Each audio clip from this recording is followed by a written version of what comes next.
Minasan, konnichiwa. Kami dari kelompok 3 akan membahas tentang faktor-faktor lahirnya kolonialisme dan imperialisme. Berikut videonya.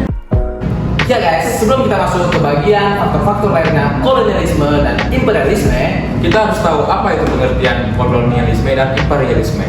kolonialisme berasal dari bahasa Latin yaitu kolonial, yang artinya tanah pemukiman atau jajahan. Artinya suatu usaha untuk mengembangkan kekuasaan suatu negara tersebut.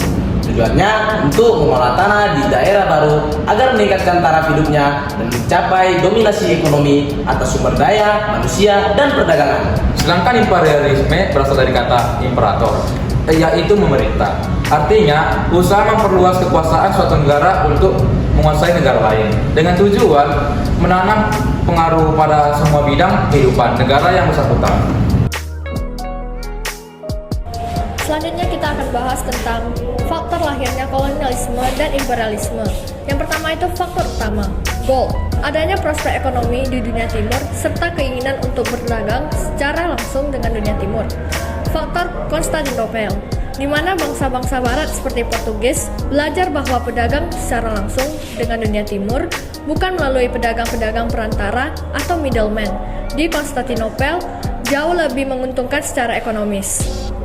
Berkembangnya paham merkantilisme di Eropa, yaitu teori ekonomi yang menyatakan bahwa kesejahteraan suatu negara ditentukan oleh banyaknya aset atau modal yang dimiliki serta besarnya volume perdagangan global suatu negara. 2. Gospel, adanya keinginan untuk menyebarkan agama Nasrani atau Kristen ke seluruh dunia. 3. Glory, adanya keinginan untuk mencapai kejayaan sebagai bangsa. Yang kedua, faktor pendukung. Yang pertama, adanya berbagai penemuan baru dalam berbagai bidang termasuk dalam bidang teknologi maritim seperti kompos, navigasi, kartografi, dan karavel.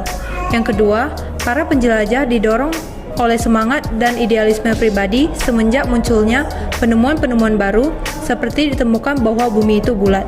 Yang ketiga, Portugis dan Spanyol menjadi tempat pengungsian pengusaha dan pekerja-pekerja terampil asal Konstantinopel ketika kota dikuasai Kesultanan Ottoman pada tahun 1453. Ketiga, faktor pemicu. Jatuhnya Konstantinopel yang dikuasai bangsa Turki Utsmani pada tahun 1453 dengan dilakukannya penjelajahan era samudra atau penjelajahan samudra.